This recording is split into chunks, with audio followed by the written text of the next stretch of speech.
ಲೋಕನಾಥ್ ಎಂಬವರು ಅವರು ವೈಫಿಗೆ ಕೊಲೆ ಮಾಡಿದಾರಂತ ಒಂದು ದೂರನ್ನು ಒಂದು ಒಂದು ರಿಪೋರ್ಟ್ ಆಗಿರ್ತದೆ. ಈ ಹಿನ್ನೆಲೆ ಏನಂದ್ರೆ ಲೋಕನಾಥ್ ಮತ್ತು ಮಮತಾ ಅವರು ಸುಮಾರು 2007 ಮದುವೆ ಆಗಿರ್ತಾರೆ. ಅದಾದಮೇಲೆ ಅವ್ರಿಗೆ 2 ಜನ ಮಕ್ಕಳು ಇರ್ತಾರೆ. ಇವತ್ತು ಬೆಳಿಗ್ಗೆ ಅವ್ರ ಮನೆಯಲ್ಲಿ ಸ್ವಲ್ಪ ಅವರಿಬ್ಬರಿಗೂ ಮಧ್ಯದ ಗಲಾಟೆ ಆಗಿದೆ. ಅದು ವಿಷಯವಾಗಿ ದೂರು ಕೊಡೋಕೆ ಹೋಗ್ತಾ ಇದೀನಿ ಅಂತ ಹೇಳಿಬಿಟ್ಟು ಗಂಡ ಹೇಳಿಬಿಟ್ಟು ಮಮತಾ ಅವರು ಬರೋ ಸಮಯದಲ್ಲಿ ಅವ್ರ ಗಂಡ ಚುಚ್ಚಿದಾರಂತ ಪ್ರಾಥಮಿಕ ಆರೋಪ ಇದೆ ಲೋಕನಾಥ್ ಅವ್ರ ಮೇಲೆ. ಈ ಸಮಯದಲ್ಲಿ ಅದು ಹಿಮ್ಸ್ ಹಾಸ್ಪಿಟಲ್ ಎದುರುಗಡೆ ಏನು ಪೇವ್ಮೆಂಟ್ ಇದೆಯೋ ಅಲ್ಲಿ ಫಸ್ಟ್ ಇಬ್ಬರು ಮಾತಾಡಿದ್ದಾರೆ.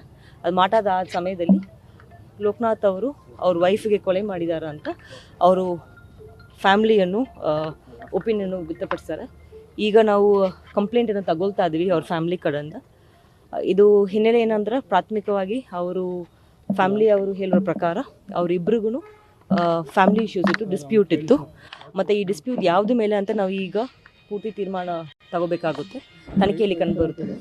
ಈಗ ಅವ್ರು ಹೇಳ್ತಾ ಇರೋದು ಫ್ಯಾಮ್ಲಿ ಇಬ್ಬರಿಗೆ ವೈಮನಸ್ಸಿದ್ದು ಜಗಳ ಮಾಡ್ತಾಯಿದ್ರು. ಇಬ್ಬರು ಜಗಳ ಮಾಡ್ತಾಯಿದ್ರು. ಈಗ ಅವಾಗ ಜಗಳ ಮಾಡ್ತಾಯಿದ್ರು ಸುಮಾರು 4-5 ವರ್ಷದಿಂದ. ಅದು ಹಿನ್ನೆಲೆ ಆಗಿರಬಹುದು ಅಂತ. ಆದರೆ ಈಗ we are waiting for detail complaint from the parents side of the. ಈಗ ಪೇರೆಂಟ್ಸ್ ಅವ್ರದ್ದು ಪ್ರಮುಖ ಆರೋಪ ಅವ್ರೇನು ಹೇಳ್ತಾ ಇದಾರೆ ಅಂತ ಇದು ಆಸ್ತಿ ವಿಚಾರಕ್ಕೆ ಆಗಿರಬಹುದು ಅಂತ. ಬಟ್ ನಾವು ಅದನ್ನು ವಿಚಾರಣೆ ಮಾಡಬೇಕಾಗುತ್ತೆ. ಈಗ ಅವ್ರ ಕಂಪ್ಲೇಂಟನ್ನು ಏನು ಕೊಡ್ತಾರೋ ಅವ್ರ ಪೂರ್ತಿ ವಿವರವನ್ನು ತಿಳ್ಕೊಂಡ್ರೆ ಯಾರು ಇರ್ತಾರೋ ಅವ್ರ ಕಡೆ ನಾವು ಕಂಪ್ಲೇಂಟ್ ತಗೊಳ್ತಾ ಇದ್ದೀವಿ. ಸದ್ಯಕ್ಕೆ ಅವ್ರ ಇಬ್ಬರಿಗೂ ವೈಮನಸ್ಸಿತ್ತು ಆಸ್ತಿ ವಿಚಾರದ ಮೇಲೆ ಅಂತ ಅವ್ರು ಹೇಳ್ತಾರೆ. ಡಿಸ್ಪ್ಯೂಟ್ ಏನಾದ್ರು ಆಗಿತ್ತಾ ಇಬ್ಬರಿಗೂ ಮಾತನಾಡ್ತಾ ಇರಲ್ವಾ, ಇಲ್ಲ ಬೇರೆ ಬೇರೆ ತರ ಇದ್ರೆ ಇಬ್ರು ಬೇರೆ ಬೇರೆ ಕಡೆ ಇದ್ರ ಅಂತ? ಇಲ್ಲ, ಅವರಿಬ್ಬರು ಒಟ್ಟಿಗೆ ಒಂದೇ ಮನೇಲಿ ಇದ್ರು ಅಂತ ಸದ್ಯಕ್ಕೆ ಅವ್ರು ಹೇಳ್ತಾ ಇದ್ದಾರೆ. ಬಟ್ ಎಷ್ಟು ಒಂದು ವೇಳೆ ಮಧ್ಯದಲ್ಲಿ ಸೇರ್ಕೊಂಡು ಮತ್ತೆ ಸೆಪ್ರೇಟ್ ಇದ್ರ ಅಂತ ನಾವು ನೋಡ್ಕೋಬೇಕಾಗುತ್ತೆ. ಇದು ಈ ಇಶ್ಯೂ ಬಗ್ಗೆ ಹಿಂದೆ ಯಾವುದು NC ಆಗಲಿ ಯಾವುದು ರಾಜಿ ಪಂಚಾಯತಿ ಅವ್ರ ಮನೆಯಲ್ಲಿ ಕೂಡ ರಾಜಿ ಪಂಚಾಯತಿ ಆಗಲಿ ಮತ್ತು ಪೊಲೀಸ್ ಸ್ಟೇಷನ್ ಯಾವುದೇ ರೀತಿ FIR ಏನು ದಾಖಲಾಗಿರಲಿಲ್ಲ. ಇದು ಬಗ್ಗೆ ಯಾರ ಹತ್ರನೂ ಇಬ್ಬರೂ ಸಹ ವ್ಯಕ್ತಪಡಿಸಿಲ್ಲ.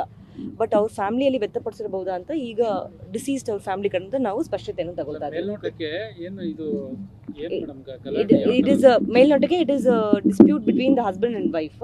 ಫ್ಯಾಮಿಲಿ ಡಿಸ್ಪ್ಯೂಟ್ ಮೇಲೆ ಆಗಿರೋ ಘಟನೆ ಇದು. ನಿಮ್ಮ ಕಚೇರಿ ಬೆಳಗ್ಗೆ ಬಂದಾಗ ಕಂಪ್ಲೇಂಟ್ ಕಾಪಿ ಆಗಲಿ ನಿಮ್ಮ ಕಚೇರಿ ಆವರಣದಲ್ಲಿ ಇಲ್ಲ, ಇದು ಇವತ್ತು ಅವ್ರು ಆಗಿರೋ ಘಟನೆ SP ಆಫೀಸ್ ಹೊರಗಡೆ ಬಂದ್ ಆಗಿರೋ ಘಟನೆ ಇಲ್ಲ, ಹೊರಗಡೆ ಆಗಿರೋದು. ಹೊರಗಡೆ ಆದಮೇಲೆ ಆ ಹೆಣ್ಮಗು ಬಂದು ಒಳಗಡೆ ಬಂದು ರಕ್ಷಣೆಗೋಸ್ಕರ ಬಂದಾರೆ. ಆ ಸಮಯದಲ್ಲಿ ನಮ್ದು ಗಾಡಿ ಯಾರಿದ್ರು ಅವ್ರನ್ನೇ ಹಾಸ್ಪಿಟಲ್ಗೆ ಶಿಫ್ಟ್ ಮಾಡಿದ್ದಾರೆ. ಮತ್ತು ಅಕ್ಯೂಸ್ನೂ ಅವರು ಇದು ವಶಕ್ಕೆ ತಾಲೂಕು ಪ್ರಯತ್ನವನ್ನು ಪಟ್ಟಿದ್ದಾರೆ. ಆ ಸಮಯದಲ್ಲಿ ಆಗಿರೋದು. ಸೊ ಈಗ ಒಳಗಡೆ ಬಂದು ಅವರು ಯಾವುದೇ ರೀತಿ SP ಆಫೀಸನ್ನು ದಾಟಿ ಒಳಗಡೆ ಬಂದಿಲ್ಲ. ಗಾರ್ಡ್ ಎಂಟ್ರೆನ್ಸಲ್ಲಿ ದಾಟಿ ಬಂದಿಲ್ಲ. ಅವ್ರ ರಕ್ಷಣೆಗೋಸ್ಕರ ಇವ್ರು ಚುಚ್ಚಾದ್ಮೇಲೆ ಒಳಗಡೆ ಓಡಿ ಬಂದಿರೋದು. SP ಆಫೀಸ್ ಒಳಗಡೆ ಆಗಿರೋ ಘಟನೆ ಇಲ್ಲ. ಅವರು ಇಲ್ಲಿ ಒಂದು ಇನ್ಸ್ಪೆಕ್ಟರ್ ಶಾಂತಿಗ್ರಾಮ ವೃತ್ತ ಇನ್ಸ್ಪೆಕ್ಟರ್ ಆಫೀಸಲ್ಲಿ ರೈಟರ್ ಆಗಿ ಕೆಲಸ ಮಾಡ್ತಾರೆ. ಈಗ ನಾವು ಮಾಡಿಕೊಂಡು ಎನ್ಕ್ವೈರಿ ಮಾಡ್ತಾ ಇದ್ವಿ.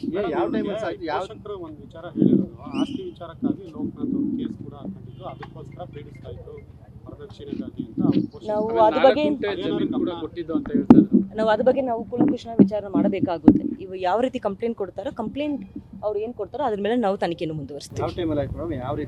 ಬೆಳಿಗ್ಗೆ ಸುಮಾರು 10:15 ಗಂಟೆಯಿಂದ 11:15 ಗಂಟೆ ಅಂತ ಹೇಳ್ತಾರೆ. ನಾವು ವಿಚಾರಣೆ ಮಾಡಬೇಕು. We'll have to see it. We'll have to do the inquiry.